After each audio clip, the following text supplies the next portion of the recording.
What's the difference between you and me? I'm not wearing hockey pads. You guys thought I was going to do Myles Garrett sack? Missed field goal. Also, Tyler Loop, bro, you're going to bounce back. I'm telling you guys, many chances against the Steelers in the future to bounce back from that. You really think I was going to add those in this freaking intro? Really? Because, again, that's what Week 18 was, guys. Like, let's be honest. But anyways, we still got a play of the day to get through and a lot of games. So, yeah, enjoy whatever this crazy end of the season was. On fourth down, Stafford, end zone, Nicola, touchdown! What a catch! Opportunity to see if he can get this coverage and not. And off here to James Cook on the take, and that is going to do it. A quick day at the office for Josh Allen. Ball game. Don't blink. Here is James Cook adding to his rushing total, and a guilty team took the first snap in New England, extended his consecutive start streak, which is the longest active streak. Downfield. He is just standing there. Kingsley running down. And his name is John C. Oh, what a fun way to end a wacky one. Himself got a block and a first down and plenty more. Milton fighting his way along the sidelines and out of bounds at the 24. At least him and Cousins are booked up. Hey, yo! No catch. He's gonna get a flag, it seems, for trying to convince the ref that he was pushed. This season, how creative can he be? He's got to go 10 unless touched by Atlanta. And it was out of bounds. That's Pitts all over it for the lead. And it is no good. He missed it wide to the right. Good snap, good hold, nearly blocked. It is good. Cam Little, 67 yards.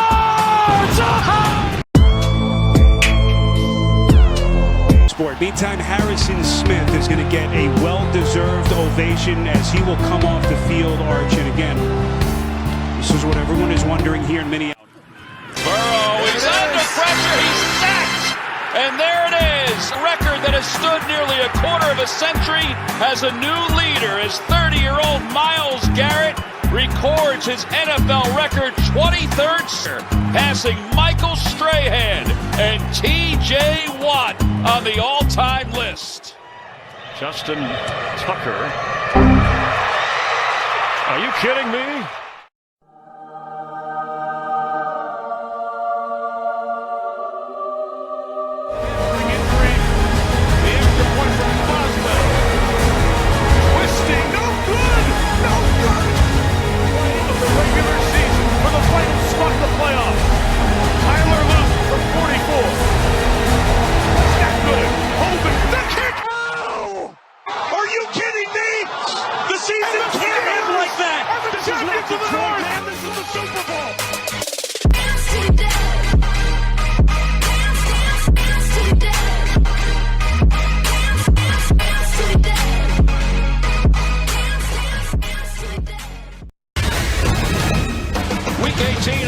Football League concludes here in Cincinnati, where the jungle meets the dog pound. The kick is coming up next.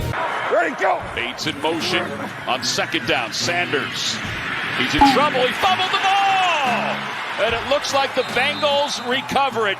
Burrow to throw, looking right, going quickly to the right. Pass is complete to the right. It's Chase Brown, a touchdown.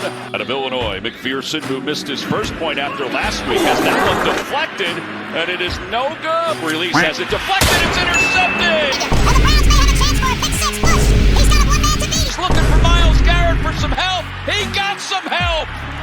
Got his receiver. Ball's loose again. It's picked up by the Browns. Sam Webb is going to take it in. Down Burrow to throw again. Lofts it to his left for Higgins. One-handed grab. Porter. And this one is off to the right. He missed another one. Burrow underneath. Pass is complete. He's got the first down. Out. Burrow to throw again. Burrow dances to the end zone. Chase, he's got it. He hangs on. Touchdown, Cincinnati. Jumps on the outside. Burrow looking at one of those. Now goes to the middle. Broken up.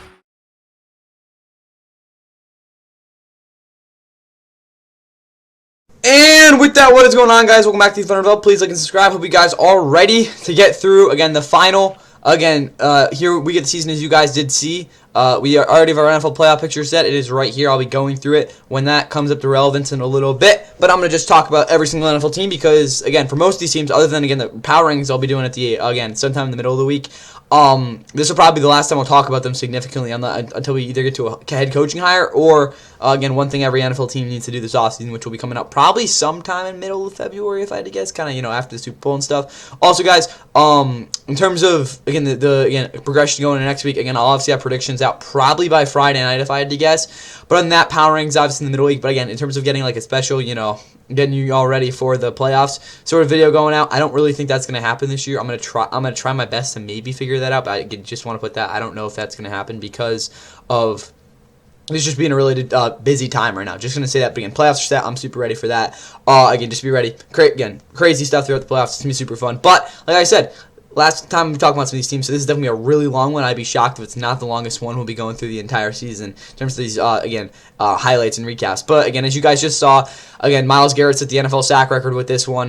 Browns finished the season on a good note. Kevin Stefanski's last game as their head coach. I mean, I guess if he coaches them in the distant future. But Browns finished their season with a 2-game winning streak to knock off the Bengals. Again, finished the year on a 2-game winning streak against division opponents, knocking them off 20-18, what was a pretty fun game to watch. Redemption for Charlie Schmidt, a lot of good things for them in this one.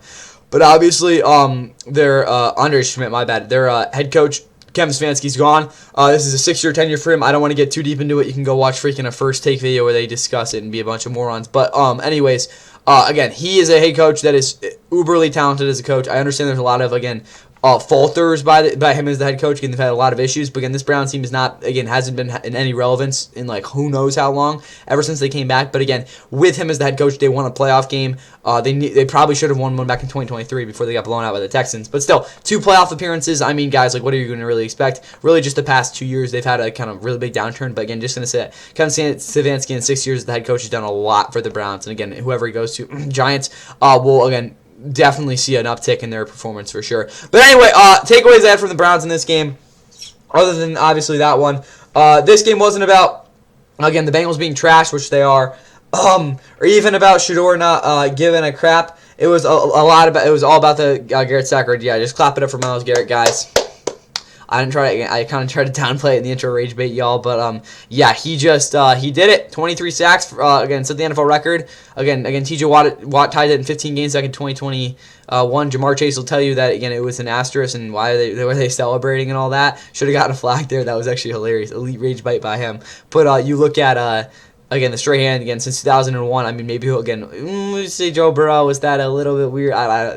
He definitely, again, was going to get sacked. But, yeah, Myles Garrett, hats off to you, brother. You're the best defensive player in football. I mean, you're going to be definitely a first-ballot Hall of Famer. I mean, this is one of the best defenders we've ever seen, guys.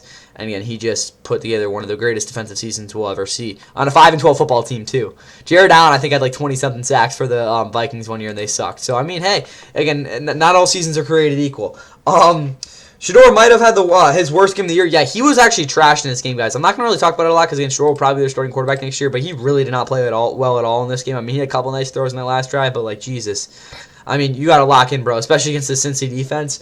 Bond touchdown at the end of the game would have been epic. Yeah, that would have been a great way to end the game. But honestly, again, with Andre Schmidt getting the redemption from last year, back in week 1, kind of going full circle there with their season, I think that was pretty cool. Yeah, bro, who are these running backs, bro? Again, this kind of tells you an end of the season sort of bad team, again, vibes with the Browns. I mean, like, Dylan Sampson, he had, like, one big game against the Raiders, if I'm not mistaken. But other than that, like, what are we doing, Browns? Also, I don't want to, like, this might be the thing. Again, I haven't really gone too deep in this, again, for the offseason needs of every team. But number one priority, again, this offseason is to get someone on the outside. Yeah, this receiving room it's tough. That's all I'll say.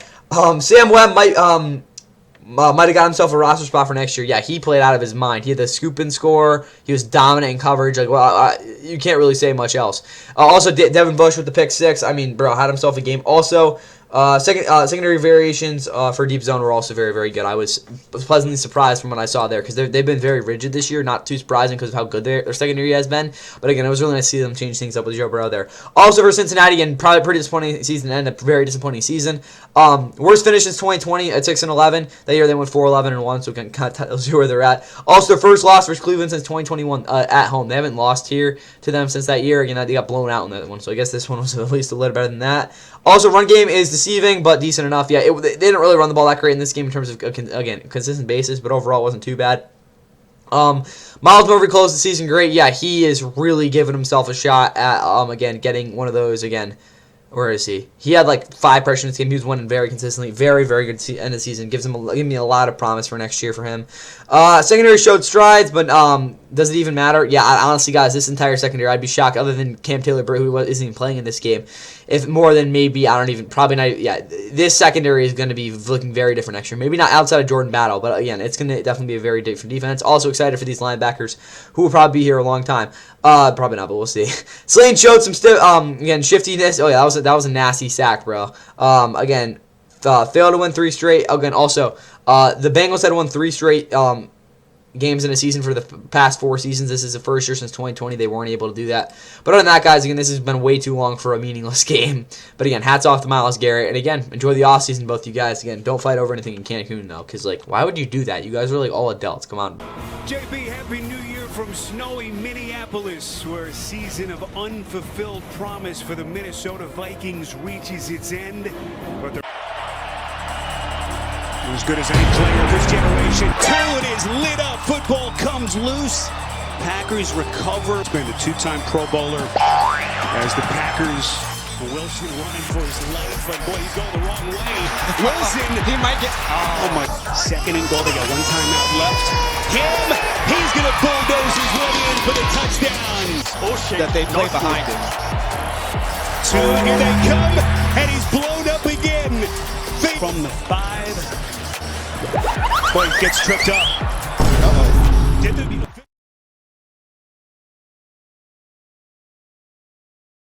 And guys, I guarantee you this will be the shortest takeaway I have, other than talking about the Packers. We'll preview and predict their game back on Saturday. Also, I probably should mention this earlier. Again, there wasn't much from this game, but yeah, I will not be doing a full-scale predictions for the playoffs this year either, because I think, again, it just makes more sense if I go week by week and give the predictions. I mean, I would love to do maybe I do my playoff predictions. I'll figure it out later. But anyways, yeah, this game was probably one of the worst the entire season, as the Vikings offense was pretty brutal to watch, but it didn't really matter because they got their first time with back-to-back winning seasons since 2017 to 2019. Those years, they won 2 playoff games. But anyways, for the Packers, they fall to 9-7-1, lose their 3rd straight game.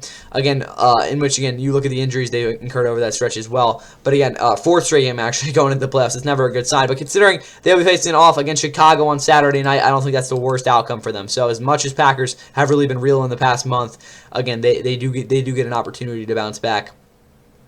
Again, coming up here. But anyway, yeah, this was definitely not a great game. Clayton Tune started. I mean, that just kind of tells you everything with how this game went. But yeah, all I'll say is at least they didn't get shut out. They scored on that last drive. Again, do your thing with that. Yeah, is Chris Brooks the backup for the playoffs? Again, I think that, again, in terms of an actual, like, legitimate takeaway from this game, if there was any, it would be this one.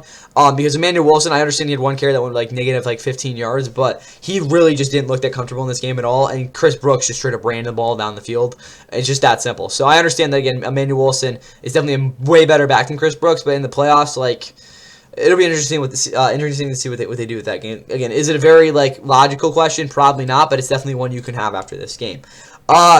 Trayvon looked decent in his debut. Yeah, Trayvon Diggs, bro, he didn't get burnt, which was a good thing. Was he great? No, because he looked pretty bad on Justin Jefferson in terms of, again, the refs, but not that bad. Also, Justin Jefferson, first time ever with J.J. McCarthy going for over 100 yards. That is something for next year. He still ended the season with a negative touchdown interception ratio, which is not the greatest. Jordan Mason also had his first good game in forever. And also, really the last thing I have to say on this game, Harrison Smith, bro, again, you're probably hanging it up if I had to guess. But, bro, like, hell of a career, man. I mean, again, 1 pick away from 40 obviously sucks, but especially for being on this team forever, bro. I mean, this is one of the better careers we're going to see out of a safety over the next, who knows, 20 years. I mean, just hats off to him. He's had an amazing career. Again, if he doesn't retire, I mean, like, great, we'll see you next year. But if that was it, which I think it was. Just an absolutely amazing career, bro. Amazing dude. Again, have a great retirement. And then other than that, let's get to our next game. Jaguars fans are hoping to see playoff football at home next week. They will see it if Trevor Lawrence and the Jaguars can deliver a win today in the finale. 1,000-yard season. Cam Ward keeps. Cam Ward shuffles, and Cam Ward is in! Lawrence, shot to the end zone for Washington, touchdown! Simmons penalty sets up 1st and goal. Lawrence, end zone, open man, touchdown, Brenton Strange. Will float it, it's picked off! Intercepted by Antonio Johnson! Antonio Johnson! With a house call! The rookie Bashal Tootin is the back. Lawrence to fake, floats it out there, it is a touchdown! It's Quinton Morris! It could be just down the field routes. Allen downfield, it's tipped, and it was nearly picked off. On 4th down, and play for Iomanor, turnover on downs. Toss play for Tootin, gets a nice block from Anton Harrison, and he walks in for the touchdown. Allen, his release was blocked, looking for a friendly target, and it's Iomanor. This was a major improvement overall for Tennessee this year.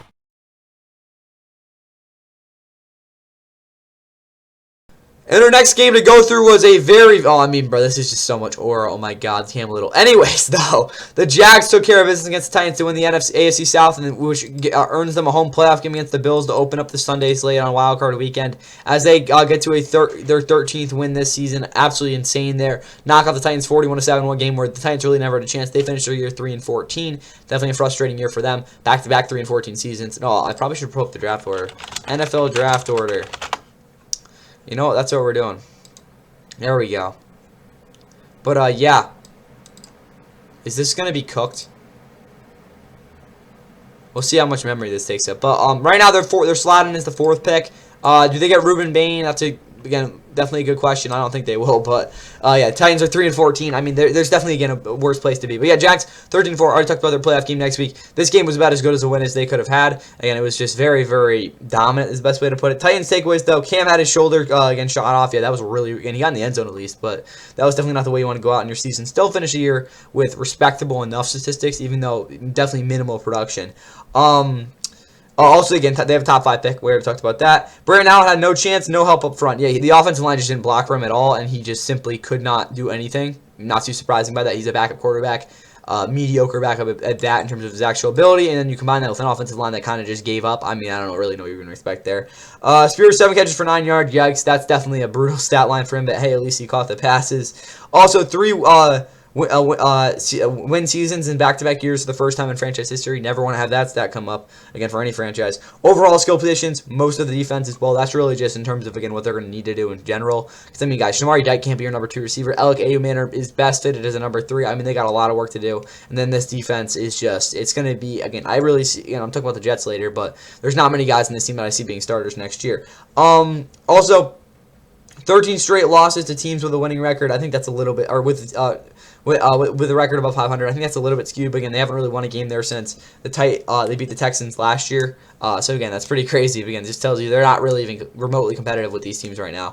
For the Jags, though, second most wins in a single season in franchise history. They won 14 back in 2000 or 1999. So again, they had that crazy year, but very close to that. Also, Little sets the record for the longest outdoor kick.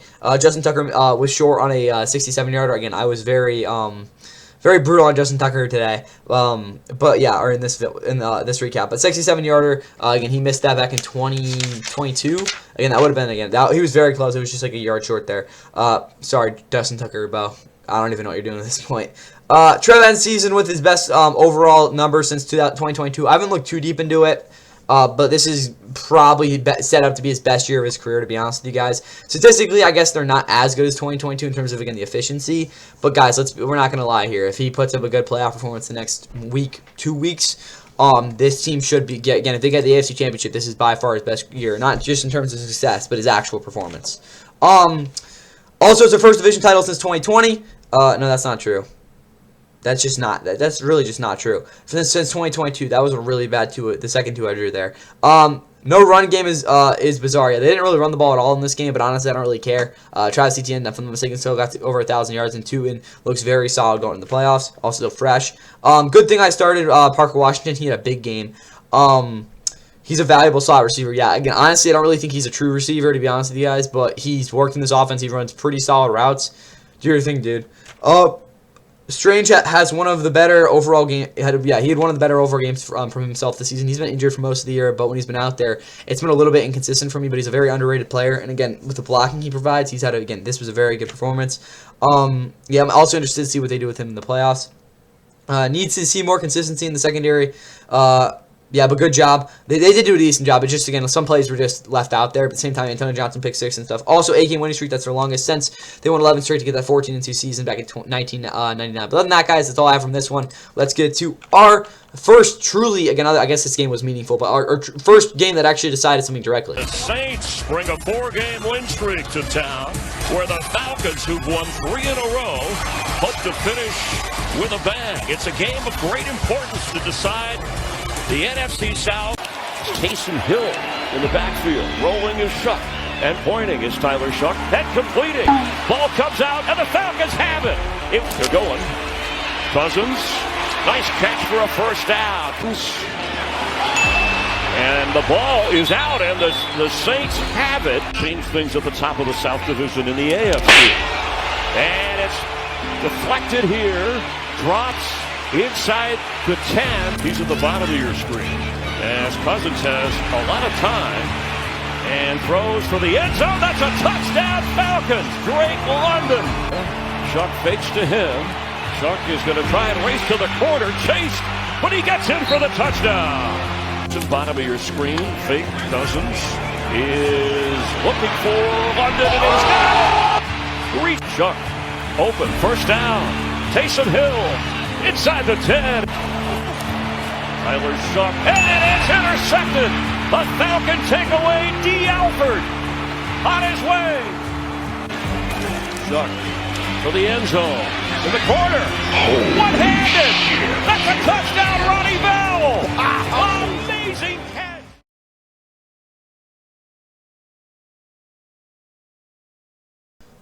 And the Falcons not only, again, technically eliminated the Bucs back in Week 15, but truly eliminate them here as they fuck them over with this win over the Saints. 19-17 was the final. Saints offensively very inconsistent day as their season has been, but again, they don't end the season the way they wanted to. But let's be honest, guys, the Falcons were a better team. But at the same time, the Falcons fired Raheem Morris. But again, at that other same time, they tanked the Rams draft pick, winning their last 4 games. Because I think, if I'm not mistaken, they were top 5. But again, with that, they dropped to number 13. And the Rams, I really freaking hope they get back. They draft Caleb Downs at some point. I'm just gonna say that. We'll see what happens there. But yeah, the Falcons really take the Rams' first round pick there. But hey, they might have the defensive rookie of the year. No, it won't be James Pierce, but who knows? He's been very good this season, especially in the second half. But when their last 4 games here, Falcons have something to feel good about. They definitely were the best team in the division this year. But again, because they were so bad for the first 13 games of the season, yeah, you're not going to get in the playoffs. It's kind of that simple. So the best team in this division for sure. But again, through a tiebreaker and all that, they're not going to go to the dance. But again, probably the best way you want to end your season anyway. For these Saints, though, takeaways I have for them. Again, we'll get to Raheem Morris and all that in a second. But for the Saints, Shook did good with progression / protections, but bro didn't anticipate or throw any of his bums open. Yeah, I will say, let's be honest, guys. When your number one is Dante Pettis and friggin' Kevin Austin's out there catching passes, and is Ronnie Bell's the only guy catching a touchdown, and Semi Torre, who I haven't heard of since 2022, and is elite ball knowledge if you actually know who he is. You're not going to be very successful as a passer. I will say, sorry, I almost stuttered there. Juwan Johnson hasn't really been used the right way either, so again, that's definitely something that I think is a little bit of criticism to all that. But again, at the same time, guys, you got to figure this out if you're Tyler Shook. But anyway, the running game was absolutely atrocious. I don't even want to talk about that. Shook did run for a touchdown, though. I guess he ran for 29 yards as well. That was in the scramble before I threw the pick. That was pretty interesting. But yeah, definitely a lot to be desired there. You're not in a good spot with SMA, yeah. Top 2 off the edge. Finally produced in the same game. Secondary was very aggressive downfield. I like that play from them, especially from Alontae Taylor. That just looked like a different player. And then Kool-Aid McKinstry continued to be very good. But you guys saw Cam Jordan. This is his last career game. He played well. I will say DeMar Davis, not his best game, obviously, but still tackled pretty well. But Chase Young and Carl Granderson, they both were just cooking in this one. No other way to put it. Jake Matthews had probably one of his worst games of the season in terms of his actual performance, but guys, going against Chase Young in this one did not help his cause. And then obviously the freaking Falcons, Wilkinson on the right side, Carl Granderson just ate all that up. But anyway, other than that, for the Falcons, who have a lot more to talk about, again, especially with Raheem Morris, who was shockingly fired after winning their last 4 games. But again, they have went 8-9 the past few seasons. Admittedly, they've been underachieved there. Is Raheem Morris a good head coach? That's definitely a question to be put up there. I don't think he is. Again, totally a good coach. There's definitely some good things he does. But again, with the talent on this roster, the fact he finally got things going here at the end of the season, I at least thought he was going to get a chance next year. But again, if Chris Shula ends up getting hired, I think that he should go back to the Rams and help us, have a really consistent defense for once instead of blowing up games in the second half. We'll get to the Rams game later. But shocking they fired him. Again, was Monty Eisenfort, whatever the hell the freaking, not Eisenfort, whatever, the freaking, GM for the Falcons, he really just built a good roster, to be honest with you guys. But definitely some question moves overall in his tenure. But when you look at this team, they've had 8 straight losing seasons. Again, last year, this year, kind of a little bit skewed because of that. But at the same time, this team, again, especially for Arthur Blank, who usually is a patient owner, especially with the way he did with Dan Quinn. But you look at this Falcons team, again, they really just haven't had any consistency. Because you look at that 2018 season and 2019 with Dan Quinn, they started out really bad like this Falcons team, and then they really kicked at the end of the season. Then 2020 hit just a disaster of a season. They started out 0-5. Kind of picked it up again with Raheem Morris as their head coach. They didn't bring them back after losing their last, 5 games? Again, just kind of going huge recap here. Arthur Smith, we all know that didn't work out. 3 straight 7-10 seasons. And then the past 2 years with Raheem Morris, again, as their actual head coach, have definitely been disappointing. But at the same time, again, you got to give them a shot here. I think that they would have definitely been looking a lot more promising going next year as really the only team in the NFC South. Again, Carolina's obviously on the up and up, technically, but they're the only team in the NFC that's actually pretty talented. All right, back to this, though. Other than that, for takeaways, really I have probably nothing that I actually really care to talk about. I will say they do need some of the stuff to run going next year because, again, they have really lean and athletic pass rushers. James Pierce, again, at the top of that list. Again, guy who I was pretty high on coming out of the draft. Not, again, a little hesitant at times. But, again, definitely a pretty damn good dude. Drake London finally looks somewhat healthy as well. Again, Falcons only had 230 yards of offense, but the fact they forced 2 turnovers, both of those going for pretty substantial gains, were pretty big in this one. But other than that, again, they look at the penalties. That was definitely also something to look at. Where are they? There we go. But other than that, guys, that's all I have from you guys here. Again, I hope you guys, if you're, again, a Bucs fan, you're obviously pissed about this. But Carolina, you are going to be hosting a playoff game to kick off the NFL playoffs. I will be scared the crap, but I'm not going to lie to you guys. I probably won't even watch most of that game because I am busy during that time. But anyway, yeah, let's get to another meaningless. Regular season closing in chilly New York, where the Giants run into the future, hoping a win over Dak Prescott and the Dallas Cowboys. Today, that'll be the big key. And a little stumble out of his break. Prescott can't snag it. Build upon this first year. Here comes Cavante Turpin exploding down the sideline. Turpin on the run, caught from behind. Blue up the middle, Blue the burst, his first NFL touchdown. He looked Pickens' way, now on the roll. He'll throw to Pickens at the goal line. There's a flag down at the screen, and now flips it out to Bellinger. Daniel Bellinger on the run. How about this one? Touchdown, Giants. Line for the first. Dart looking for the end zone. Open is Tracy. It's a Giants touchdown.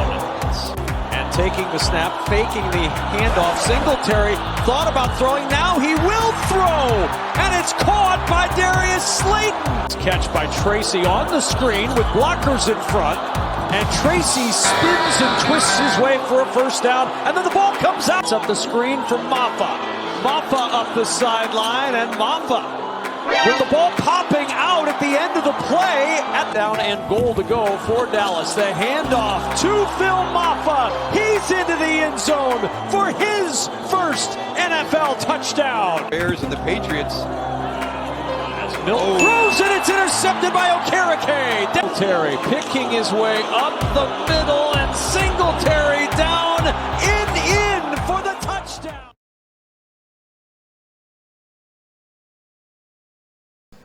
The Giants, for the second consecutive season, really tanked their draft pick. Is technically with this loss, they win, they eliminated themselves even without the Raiders playing from the number 1 overall pick, as they took care of the Cowboys 34-17. First win versus Dallas since 2020. Again, they also haven't won in Dallas since 2016. Pretty insane still, but again, they were able to win this one. Dak Prescott, their first technical win versus Dak Prescott since 2016 as well.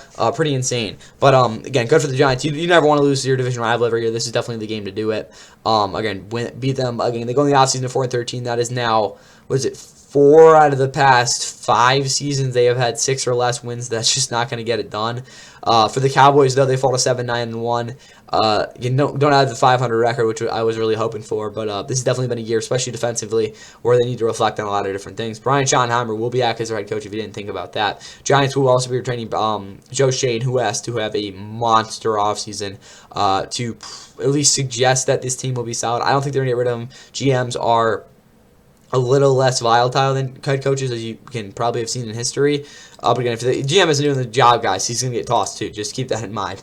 Bro, the Saquon Barkley thing is just the start of it. Again, Brian Dable being gone, we knew that was going to happen. But Shane, it's like, why is he still here? We'll see what happens though, especially with his drafting recently. For the Cowboys though, again, the reason they benched Dak, guys, is because they're getting ready for the playoffs, guys. They don't want to get him hurt for the playoffs. Oh my goodness. But honestly, that's low-key worth that mad troll in there. Back-to-back losing season for the first time since 2000 through 2002. That's actually insane. The Cowboys, as much as they've sucked in the playoffs, they've never had back-to-back losing seasons since literally 2000.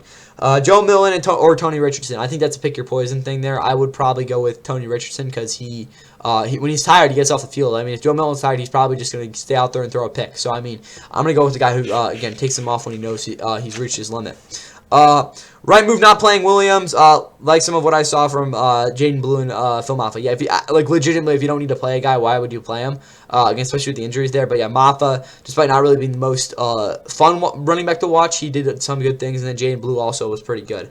Clowney also turned it back with this 3-sack game. Also forced a fumble and recovered it. I mean, bro, he's an absolute beast. I thought he recovered. Who really cares? He was a freaking beast in this game. No one expected that either. Yeah, not much for the Cowboys. For the Giants, though, it's their first time. Again, this is a very just bad stat I pulled out of my butt. But first time they've won two out of 3 games in back-to-backs. Have won 2 out of 3 games since 2022 twice, because they won in weeks 4 and 6, and then the past 2 weeks this year, and then that year again. They're probably, I think there was a 5-game winning streak, and then another streak with that too, something like that. Also, Dar was very efficient. 2 out of 4 sacks were right. Again, the one where he's really scrambled, I was honestly completely fine with. A lot of people, what the hell are you talking about? But honestly, he didn't really have anywhere to go, and I didn't really see the point of throwing the ball away. So honestly, he did the right play there. Running game was very, very good. Tracy, I'm not going to even get into that stat because honestly, I don't even care. Yeah, also got Gunnar Olszewski legacy game. Again, he led them in receiving yards, bro. Like, what the heck? Yeah, also, guys, going to the season, defensively, I don't even care to talk about that because, yeah. Also, Abdul Carter, question mark there. Brian Burns didn't get the sack. That would have been tough because he would have gotten to 13, if I'm not mistaken. Oh, he already 16.5. Jesus. But anyway, for the Giants, who would have thought going into the season, despite them only losing 13 games, they'd beat the Cowboys and the Eagles this year? Pretty crazy stuff. But now let's get to, I guess, the most wild game in the early window, despite it at the end not really meaning a ton. JB, it's a new year at NRG Stadium, and the Texans are trying to win their 3rd straight AFC South title. D'Amico Ryan's team needs a... Stroud, the touches there. Oh, a one-handed snare by Schultz. 3rd down, Leonard is going to unleash a long one. Alec Pierce is there for the touchdown. The first. Oh, they're going to fake it. A toss by Sanchez, and it's caught. Mo Alley Cox. Fake the run. Stroud circling, throwing, end zone. Touchdown. Catch is made by Higgins. The backfield. Fake it. Leonard. Oh, Leonard loses the ball. Knocked around. Free ball. And he's going to try to run it himself. And will C.J. Stroud. From the gun. Leonard. Back of the end zone for the touchdown. Alec Pierce. He's on the ground. Leonard steps up. Leonard, another deep one. Separation. Caught by Pierce. Offense is Alec Pierce. 1st and goal. And Leonard trying to run for it. He stays upright. right for the touchdown. Bear sweeps the leg, and he knocks it through to Leonard, trying to keep it alive. Oh, get off me! Score! He didn't get it earlier. Togiai got his touchdown after all. Togiai! Wow!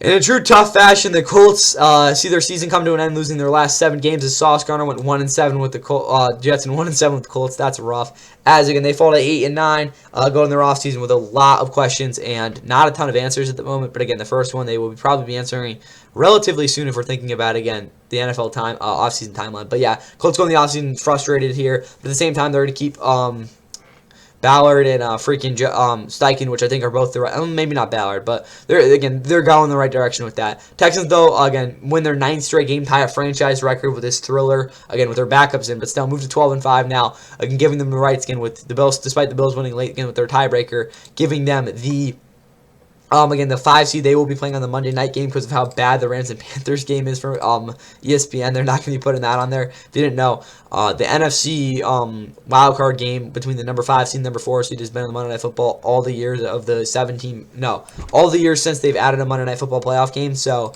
keep that in mind. But yeah, they're going to AFC for the first time this year, and again, it's a pretty interesting matchup. We'll definitely get a lot more into that as the week goes along, but definitely not a ton of points. I'm going to be expecting to be scoring that one, but you probably said the same thing about the Ravens and Steelers game. So who really knows there? But Texans, you'll be heading to Pittsburgh next week as the 5 seed. Low key, maybe going to throw it to go all the way. Will that actually happen? Well, I don't really know because we haven't seen this Texans offense really put anything together this entire season. But at the same time, they're red hot right now. They have the best defense in the league despite giving 30 points in this game. We all know they're really freaking good.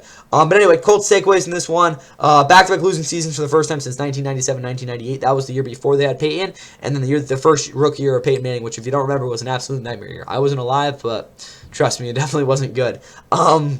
Lost last 7 games as well. Ties to 2022 with the longest losing streak since in 2011. Suck for luck that they started out 0-13. So yeah, this has definitely been a miserable second half of the season for a Colts team that has had nothing go right. Also, Riley Leonard isn't a pure passer, and it showed. But yeah, he did look solid. Again, he competed, obviously, with the big plays downfield, the Alec Pierce, which we'll get to in a second, with what happened to him. But, yeah, Riley Leonard was very solid in this game from what I saw. But, again, at the same time, he's just not a guy you look at as a true passer. NFL caliber arm, in some ways, I would say yes, because you saw he has a lot. I don't see as live as an arm as Quinn Ewers, but still good enough, again, to get things done in this one. JT wasn't going to beat Houston. Yeah, they weren't going to let that happen. They were stacking the box very consistently. Part of the reason that Riley Leonard had some success downfield. But at the same time, John Taylor brought tough fight to end your season there. Again, especially considering how just insanely hot he started the season. I think he still led the league in touchdowns, though. Pierce play was very unfortunate. Yeah, I don't think that is the right procedure to eject a player because he, again, bumped an official. Because honestly, guys, if I was an official, I would be like, yeah, chill. Because, like, let's be honest, guys, again, he wasn't again, if a guy goes up to the freaking ref and shoves him, I mean, that guy's going to, I wouldn't say he's going to get banned, but he might get suspended for the rest of the year. I mean, there's definitely an extent to that, but I mean, again, they want a very, very fine line, but I mean, if you accidentally, again, he wasn't trying to run into the ref. He was just literally talking to him again. It was a very stressed, I'd say moderately stressed to the ref there in terms of his tone. But at the same time, like, I'm not going to act like if you're a player, you should be allowed to be emotional and voice your opinion to the ref to an extent. And that extent, I think, was somewhat decent of one. I'm not going to act like he was, completely, again, a victim with that. But at the same time, I mean, like, again, just barely bumping the ref and doing it by accident, that can't be a reason to get suspended. Again, you look at, like, the competitive nature of football, that literally lost in the game in some ways. Because let's be honest, because Alec Pierce, he's going to go in the offseason and he'll be getting paid a lot of money. Again, would win probably even more with this one if that didn't happen. Also, Downs didn't do jack later in the game. He's not an outside guy. They actually tried to throw him out there. Just not a great game from Josh Downs in this one. Kind of disappointed. But at the same time, who really cares? He's, again, their slot receiver. Also, go over to the Texans. Secondary was very good against Mills. I'm going to be honest, guys, I watched barely any film of Davis Mills. I watched some of the Colts defense, but, again, I will say the secondary looks pretty stout. For the Texans, Cook chance, D-scoring title, yeah, 30 points against. I think definitely the Seahawks end the year with the best scoring defense. Is that, like, realistic? Probably not, but who really cares? Also ties 2018 for the longest winning streak in franchise history. Again, they'll have a chance to do what they didn't do back in 2018, extend that winning streak to double digits in 2018. They went to the playoffs again as the winning the NFC South as the 3 seed, played the Colts in the wild card, and did not see that 9-game winning streak continue as they freaking lost the Colts in week 15. You get the point. They had that winning streak that year. Also we already knew that. Never mind. Also, even without Collins, offense did okay. Yeah, they definitely weren't the most functionally sound group. But other than that, or what are we gonna say? Yeah, whatever. They did enough there. Also, British Brooks starting next week, bro. He is an absolute beast, bro. Just so fun to watch. Even without starting offensive line, they got a little displacement. Yeah, I'll say that looked somewhat fun to watch there because I'm not really used to seeing backup offensive line do what they did. But you guys see the yardage wasn't really not too far off either. Also, Fairbairn had a busy day, wondering how much this defense. Will change the playoff fortunes in relation to the past 2 seasons. Again, in terms of the Texans are the only team that, in the NFL to not get to conference championship. This might be the year they do it because this is the best defense they've ever they've had. Maybe in 2016 was really freaking good too, but if there's a year for them to do it, is this year. So I'm gonna be very intrigued to see what actually happens with that. But that, guys, that's all I have from this game and the takeaways from that. So let's get to our probably biggest butt spanking of the day. It's week 18 of the NFL on CBS, and it will be an emotional day in Orchard Park. Barring multiple playoff upsets, today's game opening drive, Trubisky looking, end zone, touchdown! Dawson Knox! Scoring, and it's a direct snap to Ty Johnson, trying the right side, inside the 5, and he's in for the touchdown! Taking the ball off the line of scrimmage like that. Cook pitches it wildly, and it goes out of bounds. What a disaster to Davis, and Davis is stopped. No, he's in for the touchdown. Is Cook trying to do it again? There's some pushback this time, and I don't think he got it. Trubisky has some time, throwing end zone. It is Gabe Davis. Johnson, can he squeeze through? He cannot. Or wide open in the flat. Can he get in? He can! Cha-ching for Ty Johnson. Play action. Cook on the move, throws, and he's got a touchdown pass to Andrew Beck.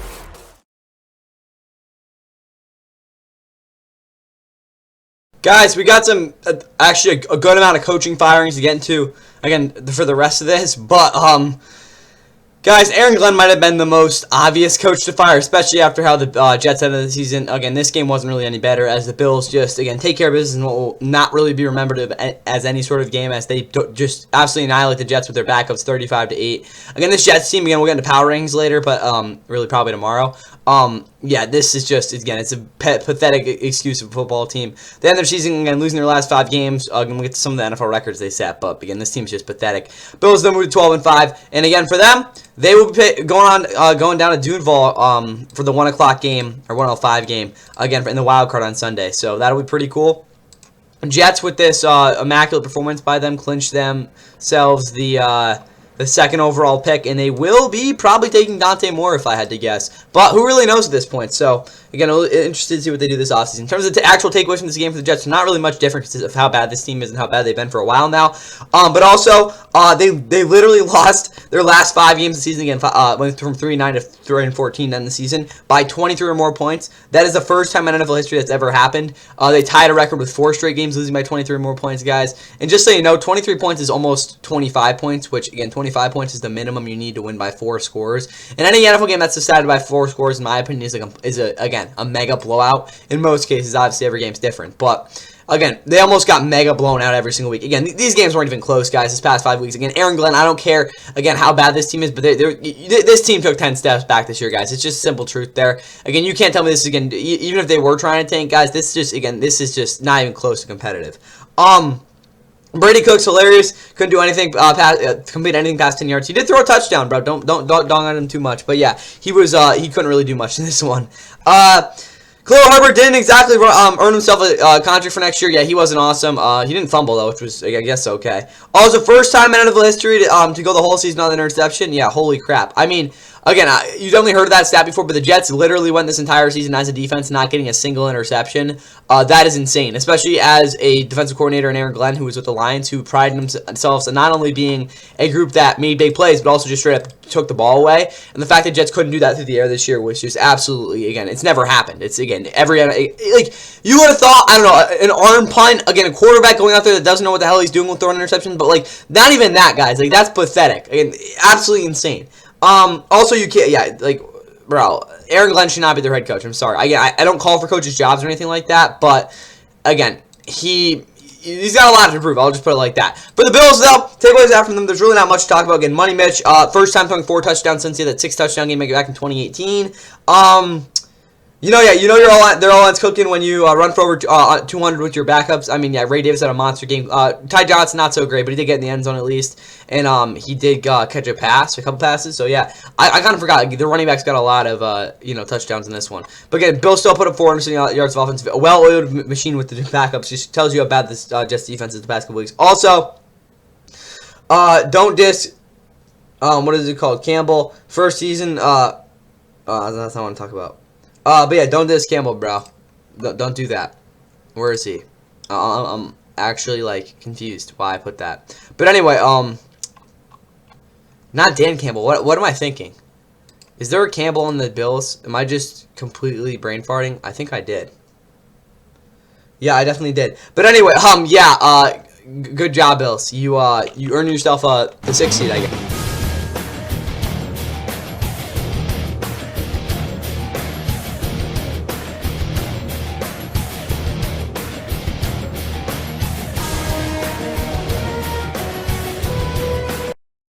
On pick with the Giants win earlier on today. Pickett nearly intercepted. Indeed, it's wrestled in. Jamari Connor snatches it away. Love it. Look at this dude. Oladokin wants it all. Double teamed in the end zone and out the way. Oladokin has the ball and loses it. Touchdown behind midfield. Wilson forced the 3rd down and 1.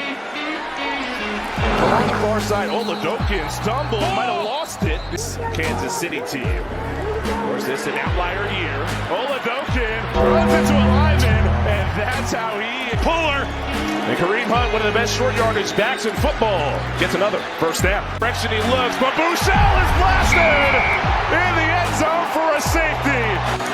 Hit hard, and the ball out. Field goal to take the lead. Bouchel wants deep. Brown hauls it in for the late lead. Snap there. Carlson swings. Carlson has it!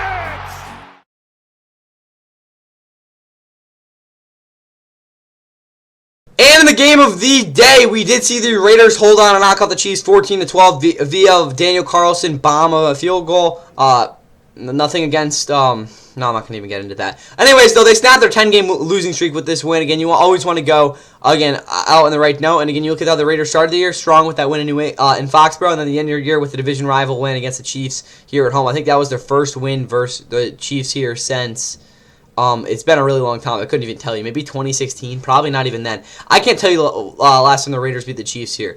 But anyways, that wasn't good enough for Pete Carroll. He had, again, a miserable year with this team. He will be not coaching them next year. But again, like I said, they went out on the right note. So again, at least you have that. They'll be, again, they clinched the #1 pick with that Giants win. So again, this win didn't even really matter in that aspect. Again, turned into technically a meaningless game. So they had the #1 overall pick. They will be drafting Fernando Mendoza.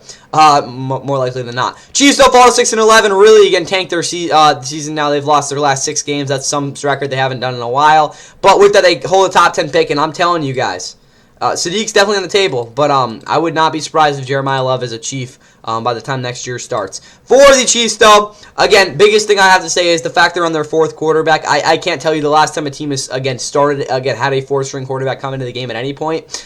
Chris Oladokin, again, I showed you all the memes there, but I mean, the offensive line didn't do many favors in this one, but again, the fact they went on to their 4th-string quarterback, again, Shane Buechele, though, absolute bottom to Hollywood Brown, absolutely beautiful pass, but When you're ever in your fourth quarterback, guys, it's probably not a good season. For the Chiefs, though, again, great way to end the season. Worst record since 2012.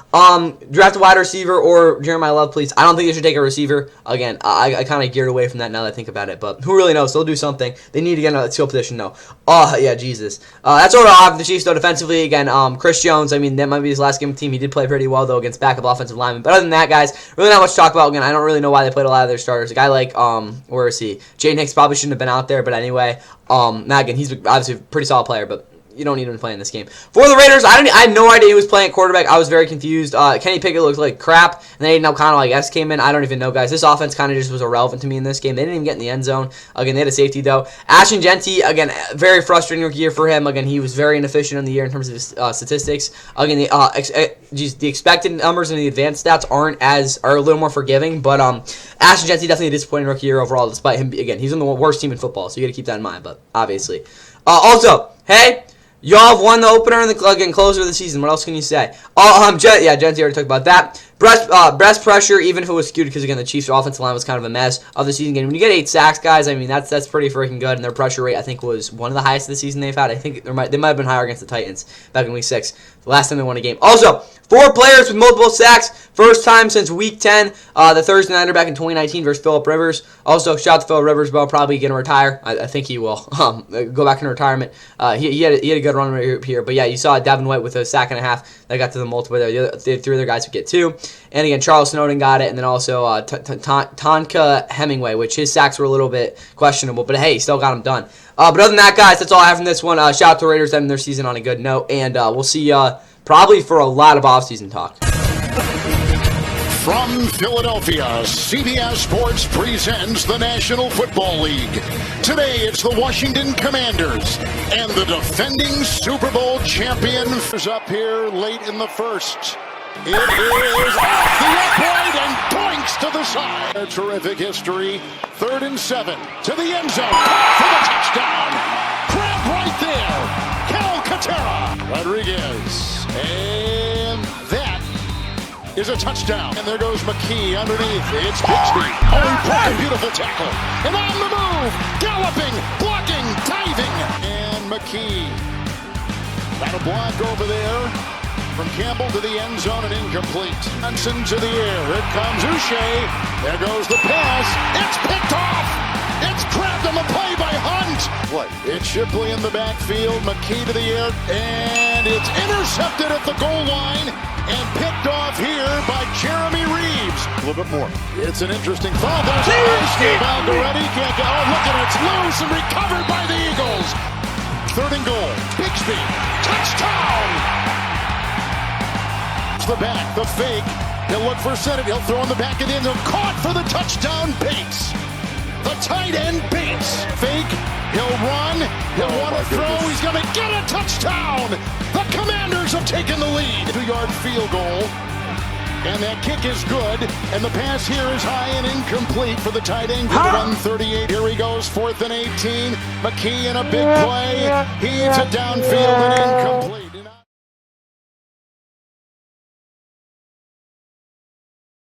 And you guys saw the Commanders knock off the Eagles in this one, as it's their second straight year collecting a win here against the Eagles, as they knocked them off 24-17, denying them of the 2 seed, which means the Eagles will be hosting the Niners on Sunday instead of hosting the Packers again as the 7 seed. Again, the Eagles finish here as the 3 seed at 11-6, same record as 2023. Not trying to jinx anything for them, but you never really know. Commanders are 5-12 now. They flipped the record from last year. They earned the number 8 pick, if I'm not mistaken. Number 7 pick, my bad, because again that's really bad. But yeah, end of the season with the 7th pick. Again, if they lost, they would have actually been they would have still been the 6th pick, because they beat the Giants twice. Anyway, though, big news that came from them. Cliff Kingsbury, their offensive coordinator, got fired. Not too surprised by that. I was actually even less surprised by Joe Wick getting fired, because his defense under his coaching has not really ever been that good. Last year, they got a couple takeaways similar to what the Bears did this year, and I think their big play and really their blitzes were a lot more dynamic than, again, I'm not trying to compare to the Bears defense, but that was really, again, a bigger part of their presence there last year. They never really were that good of a defense, though. This year, they have been terrible, so, I mean, it's not really that surprising that he's gone. But again, Cliff Kingsbury, this offense is just really not functioned well at all this year. I think it was hit rock bottom when they lost to the Vikings back in Week 14. Again, that's pretty obvious. But yeah, he should be gone too. He didn't really do much for anyone. Anyway, though, yeah, best way to end the season for the again Commanders. You always want to end the season on the win. Complete opposite. That's crazy. Josh Johnson. This was his first win since 2018 when he beat the Jaguars, who were just absolutely reeling that year, 16-13. So I mean, I guess that's something. D did their thing against backups. Yeah, I mean they got pressure. They didn't suck as much, but again, Joe Witt, bro, you're gonna have to have a lot more games like this to even have a shot at keeping your job. All right, for the Eagles. Would the Packers have been a better an easier matchup? I think that is fair to ask because this Packers defense, despite as beat the hell they are still better than the Niners defense. And I understand the Niners offense will be putting up points in this game against the Eagles, but I still wonder, is that Packers offense something you, as an Eagles team, you want to meddle with again, and then the Niners? Because again, the Niners, they're just a team that is very susceptible in terms of a playoff setting. So that's what, or in a playoff setting. There we go. That was a lot of just bad grammar, but you get the point. Again, just in terms of playoff doc there. McKee was a mixed bag to be the backup for the future. Yeah, he didn't look awesome this game. A lot of his throws, again, at least his passes downfield were kind of all over the place. He did anticipate pretty well, though, which, again, I think was a good sign. Tank had a solid run, but needed help consistently getting to the second level, especially from the tight ends. Yeah, the tight ends just straight up refused to block. Gary Calcaterra had a couple decent ones. Calvin Cranston, I'm not going to lie, I didn't really see him out there that much. But again, you guys saw, again, Tank Bigsby, again, really wasn't able to break free when he, again, was breaking tackles there. Why did Devontae Smith play? Again, I think it was really just to keep the defense honest, but let's be honest, why the heck was he out there? They were also woeful on fourth down, guys. That was probably the worst part of this game. They went 0 of 3, and all 3 plays were just pathetic, awful to watch. Also, finished the year with a 3-3 record. That's their worst since they got blown up by the Bucs in the wild card back in 2021. So again, not trying to allude to anything, but maybe. That's all I'll say. Now let's get to our 2 MVP candidates, or really just one who we'll get to after this one. But yeah, here's Drake Mack. Welcome to Foxborough on a crisp Sunday afternoon. The regular season comes to a close with this AFC East matchup. The Patriots and the Dolphins runs. And a big home and a big play. There goes Ramondre Stevenson. 2 plays into the game, and New England has it first and goal. Henderson comes in, and Travion straight ahead. 3 plays, 3 runs, touchdown. Bang! Wow! It's a fake to him. Ewers pressured by Jennings. Ewers lofting back of the end zone. It's a drop. Things on tape on this drive for the playoffs, huh? Throw it to motions out. Give it to him. MVP case. Instead, Stevenson. It's on the boot. Ewers lofting to a wide open man in the end zone. Touchdown. It's Malik Washington. One wins. It is a handoff on 4th and short, and it's Tyrell Dodson saying not this time. The playoffs. What do you got, Borregales? From 59, he's got enough. Another win like that. Ewers on the move, looking in zone. It's right to a Patriot defender. Bell rosters. 3rd and 2. Mays got Stevenson. Touchdown. First touchdown pass of the day. Elite quarterback. It's very promising for the future in New England. Stevenson again. Ramondre Stevenson has his 3rd touchdown of the game. That's typically how it works. Henderson, left side, he's in. Travion Henderson.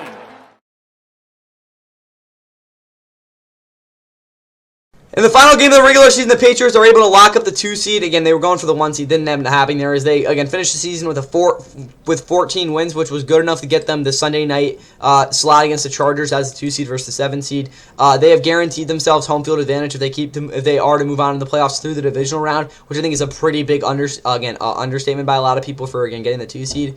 But the Dolphins, again, they weren't really that competitive in the second half in this game. Offensively, in the first half, I liked what I saw, but especially in that first quarter, despite them not scoring a point. But yeah, they just couldn't compete in this one. Fall 7-10. It's their first double-digit loss season since 2019. Don't ask me why they're keeping Mike McDaniel, but they are. So we'll see how that goes into next year. But again, Tua is well on and gone. But again, it's been Quinn Ewers the past couple weeks anyways. Takeaways, though, for the Dolphins. There's not really much to talk about with them. But again, the biggest things were Ewers was overwhelmed by quick picks, hard route matches. Yeah. The reason I say hard route matches is because a lot of the routes that, again, Mike McDaniel kind of like remedied with his kind of processing in this game, where a lot of just like you got to see it, and then you like even before you see it, you got to make the throw. And you might say that might be anticipation, but he's not really anticipating in this. It's just really read and react, and that's just something Quinn Ewers just didn't really do on a consistent basis in this game. I mean, Zach Wilson did again. He just can't hit the broadside of a barn. I'm joking. Quinn Ewers, Dow was getting a little hesitant. That led to a couple of his sacks too. Just something that he really needs to work on to be a guy that can really like think about as a solid backup in the future. But anyway, other than that, bro, who is Theo Wees? Yeah, he's been their leading receiver the past 2 weeks. That's actually hilarious. Linebackers, secondary, couldn't match the physicality in the second half. Yeah, they got absolutely destroyed. I'm sorry, guys, but like, yeah, Fedo Malafano, not his fault, but he got absolutely tossed. Jordan Brooks couldn't get off a block, and he kind of just basically clean up. And then you look at a guy like Bradley Chubb, he wasn't effective, get taken out of this game. And then the D linemen were also pretty bad in this one. It didn't look good. Absolutely, again, zero pass rush, especially earlier. They got dominated in this one. There's no other way to put it. Never want to end the year like that. Again, that's what ended up happening. For the Patriots, best record since 2016. Again, with the 14 wins, that's pretty crazy. May didn't have to do a lot, but still did his thing. Yeah, I mean, 191 yards and 14 of 18 is never a bad thing. Guys, this is what I'm talking about with quarterback rating. The Dolphins secondary, again, despite I think Rasul Douglas being very, very good, when you're running the ball like this, Drake May, if you aren't completing passes at this clip, I mean, especially in the offensive end with Josh McDaniels, I don't think that's, like, you should be doing that anyway. But anyways, guys, also Josh McDaniels, again, he's an absolutely atrocious head coach. I think we can all agree with that. But when he's with the Patriots as the offensive coordinator, this offense has always been somewhat productive to an elite level at times. I think he's one of the better offensive coordinators we've ever seen in the NFL. Some people are like, what the hell are you talking about? But I'm sorry, guys, he just calls good plays in this. The offense, I've never watched a Patriots offense with Josh McDaniels as the offensive coordinator. I mean, there have been times like 2019 where they kind of struggled. But when he's had solid players, or at least competent NFL players to deal with, he's going to make your offense productive. Is it going to be the most productive offense? Maybe not always, but he's going to get your offense to move the ball. Just that simple. Again, he's just a really freaking good offense coordinator at the end of the day. All right. Other than that, though, best run game of the season, truly domination on the interior. Yeah, they absolutely just did their thing. Henry's the most consistent guy at 5 catches, 56 yards. Again, he just had a big game. He's, again, they're probably the most reliable offensive player. Is he their best player? No, because we got like Stephon Diggs, even Kayshon Boutte in a lot of ways as an X factor. But we all know Hunter Henry's the guy that, again, when you need a play, he'll be the one to get it. Blitz like crazy on random series as well. Yeah, it was kind of bizarre to watch. But, I mean, honestly, last week of the season, do your thing, I guess, especially in that second half. But, again, Patriots had 460 yards of offense to the tune of 243 rushing yards. I mean, that's just big-time football right there. I'll be interested to see how, again, transitions to next week. Probably not a lot considering they play the Chargers, but that should be a fun play matchup, which we will be getting to probably on Friday if I had to guess. Matthew Stafford and the Los Angeles Rams, an opportunity to move up to the number 5 seed. Puka Nacua and Trey McBride vying for the league lead in reception. Wrapped up, down he goes, ball comes loose, and the Rams have it. Set airing it out, and Wilson unable to come up with it. It's taken away by Akello Witherspoon. Oh, it's a fake. And the pass is caught. The coordinator onto their interim. Ben Kawika to Parker. Wilson wide open. 3 catches today. And this pass to the end zone for DeGuara for a Cardinals. Play action, Stafford complete. Parkinson inside the 5. Dives for the end zone, touchdown! Maybe that Sean McVay doesn't want to squander. On second down, complete for the end zone, Higbee, touchdown! Fake to Corum, Stafford end zone, touchdown! Second today for Parkinson. The set, up fake, down he goes.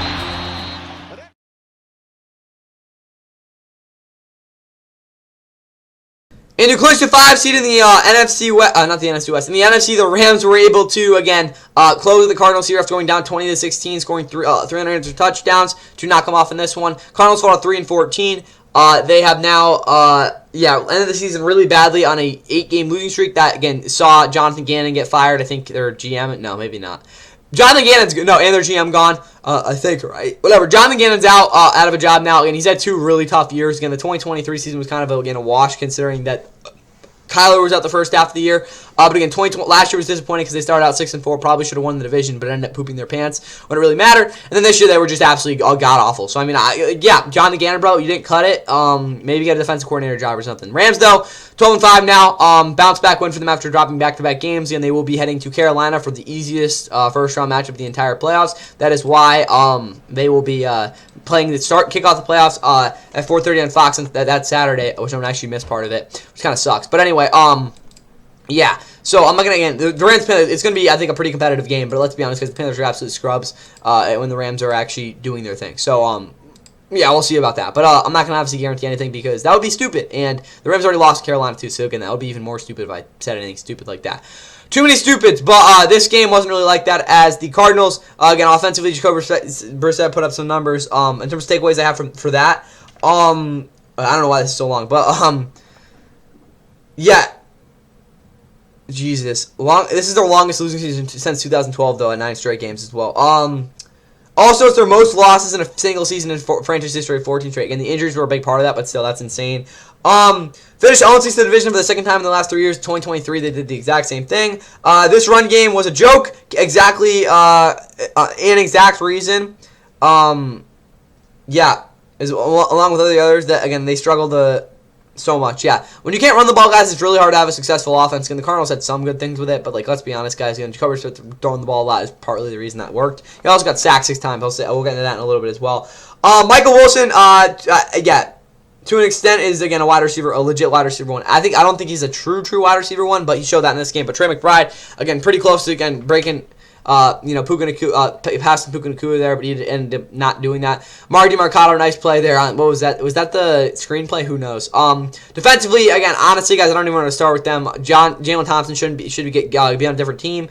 Budda Baker, same thing. Just trade away all your vets that you can. Just try to rebuild this defense from the ground up. But again, for the Rams, things with them, I mean, there's a lot of stuff I talked about. Again, a lot of it's Stafford. Really, the only thing I technically do want to talk about, we're going to get through this because, again, he does deserve it. Yeah, they did have to really work for this one on offense. Again, it really wasn't, a sharp game, which many people thought it was. Again, that wasn't, again, the big thing with this one.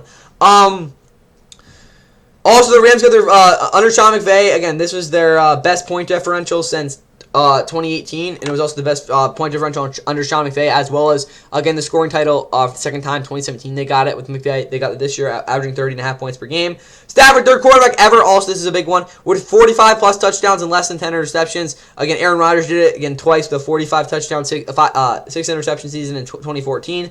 One of his 2 MVPs, it was 4 MVPs, my bad. And then, again, he did it in 2020 when he had 48 touchdowns and 5 picks. Also, Brady, 750 touchdowns, 8 interceptions, just absolutely insane stat line there. Both won MVP, also most again, that's actually probably the biggest thing. Also, most touchdowns, again, in a season for a quarterback since 2018 against this 2020 with Aaron Rodgers, again, before touchdowns in this one. Also, ninth all time to have a quarterback ever to have 45-plus touchdowns in a regular season. Just absolutely historic year from Matt Stafford. And run game was decent enough. Pass rush did what they were expected to do. Again, yeah, they freaking went out there and got pressure. What else can I say? Plus, at the Panthers, for the Panthers, guys, 4th or 5th, I don't know which one it is. Worst point differential by a playoff team. But again, those teams are 3-0. Yeah, so again, I guess it's the 4th worst. But those teams are 3-0 in, again, with the 3 worst point differential playoff teams. They're all 3-0 in their wildcard games. Also, but under 500 teams are, again, overall, in terms of, there's been 8 under 500 teams make the playoffs. They're 2-6. So, again, that kind of tells you the overall picture there. Beastquake, and then, again, the Cam Newton team that went 7-8-1. So, I mean, again, they played, like, what was it, Ryan Lindsley or whatever. He was, like, a freaking 5th-string quarterback. Like, what are we doing there in the playoffs? But anyway, secondary was a suspect, especially Akello. Yeah, he got absolutely roasted in this game. I will say he made a really nice play in the interception, also closed off another play. But yeah, he definitely doesn't look like himself right now. Third down offense actually looked good. Again, did I say a breath of fresh air? I did. Okay, a fresher air. That's probably the best way to put it. Because I mean, 9-16 is pretty damn good. We'll see if they can do that next week. But anyways, let's get to our again clinching games, or really just one game. Bo Nix and the Broncos about to take the field on a gorgeous day in the Mile High City, out to lock up the #1 seed in the AFC. And lands from the pocket, gets picked off the deflection, and here we go with the run back inside the 20. McMillan is in for the touchdown. Great call. It's Haskins. and he's able to slip through the first cut. Ball's on the ground. And wanted to go down the field. He does. He's got his man. It's Ingram. And he is ridden down finally. Here's Lance. Knocked out of his hands. And the Broncos are on it. Can they pull it off? Lance.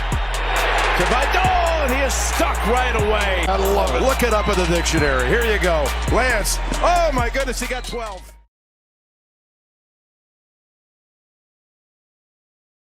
And the Broncos clinched the AFC's #1 seed with a very boring win against the Chargers, 19-3, who were playing their backups. They fall to 11-6, and the 7 seed. They will be heading to Foxborough on Sunday night. Broncos earned themselves a first-round bye, and if I'm not mistaken, will be playing on ESPN this again to kick off divisional round weekend at 4:35 a week from Saturday. I don't think that might be true. Again, they kind of switched things up this year with the wild card, but that would be my guess is when they're playing. I don't think they want to have again a full 2 weeks off in terms of, again, the 1 seeds. But who really knows? So that'll be interesting to watch there. All I know is that the Rams play on Saturday. They will have a full week off, which is good. But anyway, at the very least. For the Chargers, takeaways after there's really not much to talk about. Trey Lance game proved he can't hit the broadside of a barn. Yeah, he went 20-44. He was just throwing the ball, guys. Yeah, again, honestly, guys, the biggest takeaway I have for this is it an annual tradition for Joe Milton and Trey Lance to play in Week 18? I mean, they did last year. Again, honestly, pretty entertaining football. Ebiogi, I can't pronounce his name, needs to be get looks next week. Obviously, he's not going to be a main pass rusher, but, bro, that guy actually freaking dominated. He had, 5 pressures, and he was just absolutely roasting. Not Quinn Miners, the other dude. Luke Wattenberg, maybe, for the Broncos? Let's see. Broncos, who that's their freaking Ben Powers, that's it. Ben Powers has been gross, too, but, yeah, he had a rough one out there. Rematch of the 2018 division round next week, just with younger quarterbacks, yeah. And also, they do have a conference champion winning head coach. That is something to mention there. That is true. They got destroyed last year. I'm just saying for the Chargers, guys, in terms of their playoff chances, a lot of people are like, we don't really know here. They're the 7th seed and stuff. But they do have a guy in Jim Harbaugh who literally went to the Super Bowl. And also, I understand they got blown out last year, but that was the first year with him. So, again, you got some faith with that. For the Broncos, though, Nick's got sacked. Yeah. But, yeah, he didn't do anything else. I mean, I don't know. He was just out there, again. His controller died doing his own thing, I guess. First #1 seed since the Super Bowl season in 2015. I mean, that's cool. Also ties 98 for the most wins in a season at 14. They went 14-2 that year. They won 14-3 this year. Also, Harvey couldn't get out of the backfield. Yeah, he really struggled in this game. He was not having a fun time out there. This is the second best team in the dance. Will they do it when it matters? Will the offense stop, again, screwing around? Yeah, the defense, the offensive line are very, very fun to watch, but this offense just isn't always the greatest. Again, please change that if you really want to meet expectations. But other than that, guys, the Broncos just kind of took care of business against the Chargers backups. We kind of knew what was going to happen there. At least it kind of came way more down the wire than the game when they clinched the 7 seed last year. So, I mean, at least there's something there. But Broncos, we'll see y'all in 2 weeks. America's Game of the Week, the regular season finale from Soldier Field in Chicago, and an NFC North tilt as the Lions are here to take on the Bears. And pressure. Goff zips it underneath. It is caught. It's going to be a touchdown. Jahmyr Gibbs is in on 4th and 2. Pressure. Williams throws. Oh, it's caught and then dropped. What's the ruling? So here's Bates trying for his 3rd field goal. And no, he just looking downfield. Letting it rip. DJ Moore is down there. And it's intercepted by Vontae Maddox. It's coming. It's blocked. Williams going end zone. It's caught. Today Walker. Touchdown Bear. Williams goes end zone. It is caught. Who else? Loveland. Touchdown. This time they'll fake it. Williams looking. Throwing. It is held on to it. Caught. Goff to throw. Pressure up the middle. Zips one deep in the heavy traffic. Intercepted. Kevin Byard, the league leader, has another one. Snap and hold are good. The kick is up and good. And the Lions going to finish their year with a win in Chicago.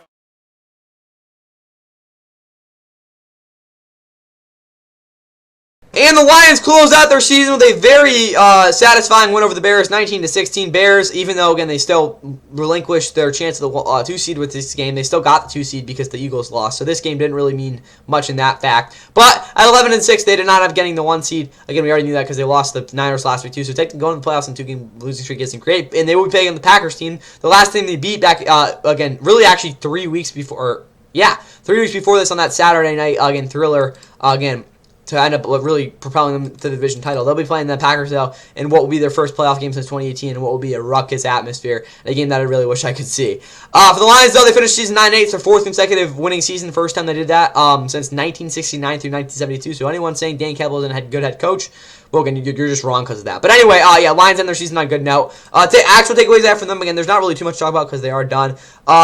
This is what a good coach does, guys. They end their season on the right now. They put your team in a good mindset going in the offseason. Is this Goff's best statistical year? I think it actually might be. He had 34 touchdowns, 8 interceptions. He had a 20... Let's look at his stats. There was 1 year he threw 32 touchdowns. This probably is his best year, though, because 30 touchdowns, 12 interceptions in 2018. This year, though, just overall, guys, in the makeup of the season, he just, he had a stinker game again last week. I'll say that on Christmas. That probably hurts him a lot. But if we're just talking off of pure statistics, guys, efficiency, effectiveness, that was definitely something that he really favored this season from him. So you can make the argument for that, despite the disappointment in some of the bigger moments. But anyways, he wasn't the main reason this team to make the playoffs.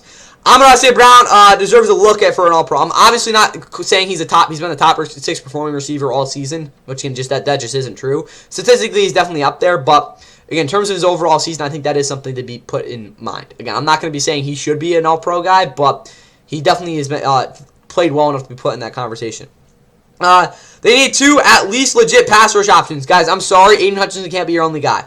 Also, they need to run stuff around the interior too, because they're going to get. I think this defense will get a lot more light in terms of off the edge this year. Aiden Hutchinson, obviously, that isn't an issue, but that means you got to kind of compensate with help out Malik McNeil, because you can't have Malik McNeil really. I'm not going to say not rely on him, but put him in a situation where he's really the only guy out there that can hold the fort down against the run. Again, with how you want to use Aiden Hutchinson, and that's really all I have on them. For the Bears, though, Caleb was a bomb short of being the first Chicago passer with 4,000 passing yards. Oh, again, are you kidding me, bro? Again, it was 270, needed 3 for 212. I mean, just throw a bomb to freaking, I don't even know, Tremaine Edmonds on defense or something. Who knows? But that kind of sucked. Run game isn't getting it done. Yeah, that's true. But it's not, again, that big of a deal with the defense starting to show some stability. I mean, there were definitely some big plays they made in this game. Again, you guys got to realize the Lions are the second best offense in football this season. So, again, give them a break with that.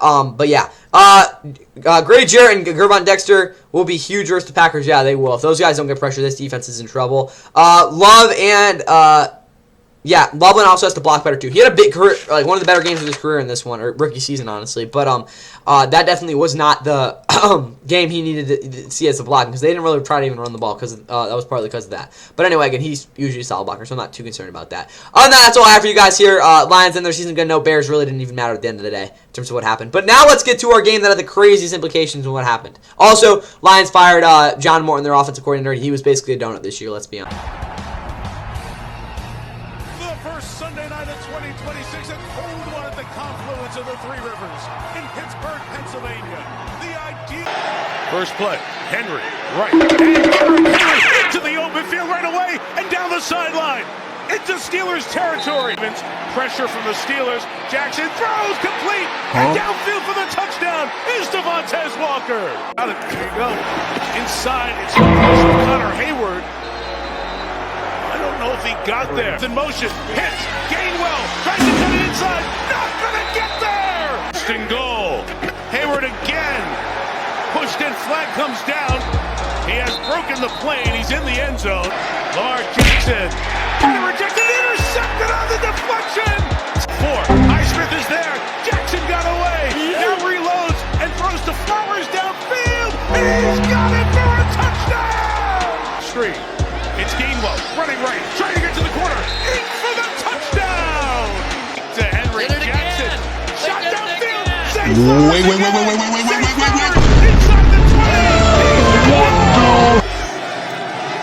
Rodgers protected, throws to Austin for the touchdown! Season on the line, Jackson lofting it up, and it is! Oh my God! held on to by Isaiah Likely. Man, oh man, what a game this was. As the Steelers walk off the 2025 regular season with an insane win over the Ravens, thanks to Tyler Luke, bro. Again, I talked about the criticism for him is just, why would you do that? You're actually such a terrible person, bro. Like, what's wrong with you? Like, actually, bro. Again, if you're really that invested, bro, you gotta, like, lock in and fix your life, bro. I'm sorry. But anyways, yeah, Tyler Luke, bro, like, well, he missed a freaking kick. Again, Chris Boswell's a way better kicker than him. But if Chris Boswell, again, if that makes extra point, and again, if Tyler Luke had that field goal, everyone would have talked about Chris Boswell. It's just that simple, again. Would have been one way or the other. Again, chicken or the egg if you want to put it like that. So, that's what I'll say there. Basically, if you look at it, Tyler Luke was a great person. Again, letting the more experienced kicker, a guy like Chris Boswell, who might not have as many chances to redeem himself, again, not have him have the blame. So in my opinion for Tyler Luke, bro, he did a great job there. Again, that deserves, I don't even know, like freaking Walter Payton Manning or something like that, bro. He did the right thing there. But Ravens though finished the year 8-9. Again, if you haven't already heard, John Harbaugh is out of a job in Baltimore for the first time in 18 years. I guarantee you Lamar Jackson was the reason for that. Was it again him saying, "Oh, we went in there, I'll get this guy the hell out of here"? Probably not. But it has been reported, even if, again, some of it's definitely extrapolated and kind of like made bigger than it really seems to be. But yes, Lamar Jackson and John Harbaugh haven't had a eye-to-eye relationship perfectly throughout, again, the time they've had together. Obviously, it's way more brought out of proportion than actually has been shown, but that is a fact.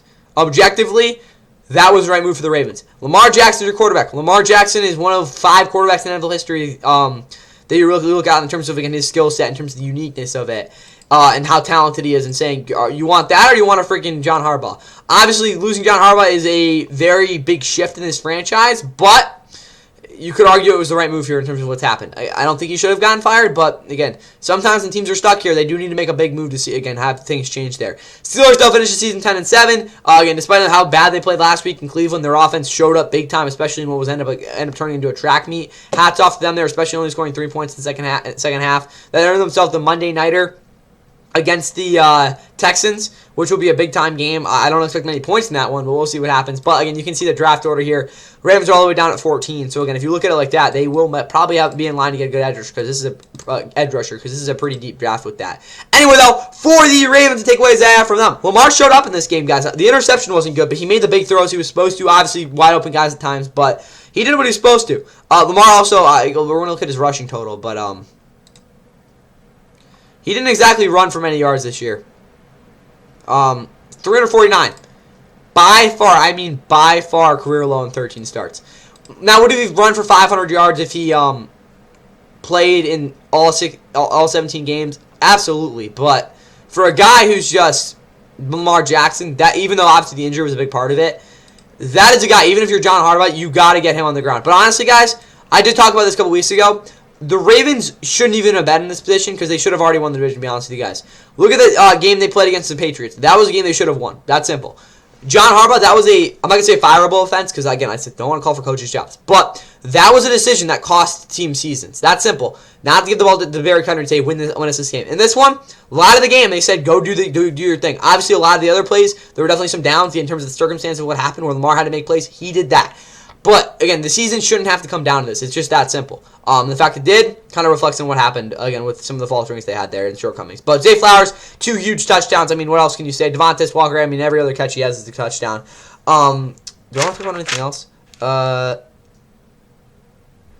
Also, guys, again, the stat here. First losing season since 2021, swept by the Steelers for the second time in the last 3 years, and also they haven't won in Pittsburgh since 2022. That year, the Steelers had a poverty offense, and Tyler Huntley was starting that game. Insane. But anyway, back to this. I don't have much else to talk about with the Ravens because defensively they have, again, just had a really bad year. Just overall, they've had some really good stretches, but just really bad year. Their pass rush just has not been good enough. Again, Kyle Hamilton, when he was on the field, is, again, one of the best DBs in football, or if not the best. When he got injured, that was a big issue. But honestly, guys, just this defense, they haven't been good enough this year. Mike Green, extremely disappointing rookie season. Did he even have a sack?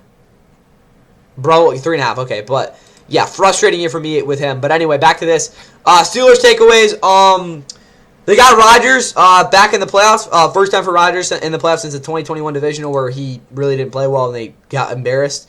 Hasn't won a playoff game since the 2020 divisional versus the Rams. So it's been a while for him. Definitely doesn't want to go out on this. Also feels like Big Ben in 2021, again, with how that year ended, because, again, they got blown up by the Chiefs in the wild card. But they're at home for the first time since 2020 in the playoff game. Again, they also haven't won a playoff game, if you didn't know, for Mike Tomlin in 9 years. Or actually 10 years if we look at it. Again, we'll see what they can do on Monday Night Football. No, technically 9, because their last playoff game was in the year of 2017. Also, most surprising and most important offensive performance, especially without Metcalf. Yeah. That was a big-time performance by Aaron Rodgers in this game. He just got the ball quick and, again, made the right reads. Running game also was pretty surprising. Kenneth Gainwell only had 5 carries. Didn't look great, but still wasn't that big of a issue. I think he might end the year leading them in receiving yards. Probably not because of how many deep, because of, again, the big plays DK's had recently, but maybe. Also, secondary got roasted, but who even cares? Yeah, honestly, guys, I don't really care. Jalen Ramsey will fix that going into next week. Also, you couldn't, again, have called the end. Again, honestly, guys, I'm just ready for Saturday in the playoffs. But this game was an instant classic. This will be shown on TV for years and years and years. And I will talk about it for years and years and years because, I mean, you can't put a better ending than this. It's just that simple.